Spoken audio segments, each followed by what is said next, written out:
Hello mga kol, welcome back na naman dito sa ating Facebook page. Ngayon, quick review tayo na itong ating bagong finish na unit, DE64V 4x2 automatic transmission, K6A engine turbo. So check natin mga kol, din tapusin natin yung video para malaman natin kung magkano ang presyo ng ating unit.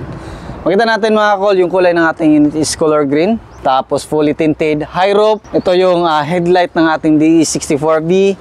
Meron tayong Suzuki emblem. Tapos dito sa grills niya is naglagay tayo ng color black.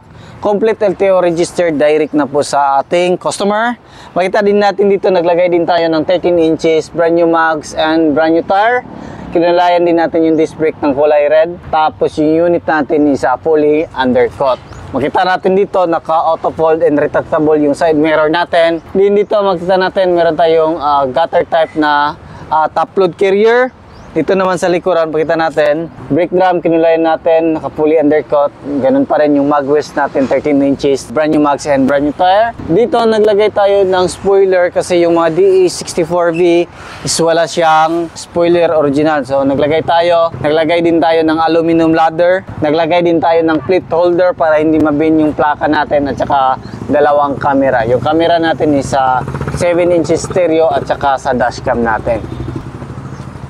Dito naman mga kol, makita natin, naglagay din tayo ng third set, magkabilaan, tapos may sandigan. Ito yung design na napili ng ating customer. Makita din natin dito, naglagay din tayo ng brand new matting, naka-VIP ceiling din. So makita natin dito sa sliding natin mga kol, naka-captain seat, meron siyang headrest, armrest, at saka cup holder. Brand new yung matting natin dito, naka-plastic cover dito. Then makita natin dito, meron tayong jack, tie wrench, at saka riser. Nalagay din tayo ng extra mini fan.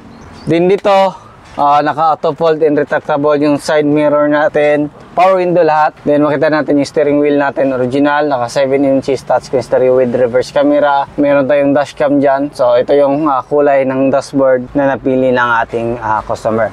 Yung presyo nito mga kol is umabot po siya na 267,000 all in kasama yung mga accessories na pinadagdag ng ating customer. So yung basic setup nito is nasa 215,000.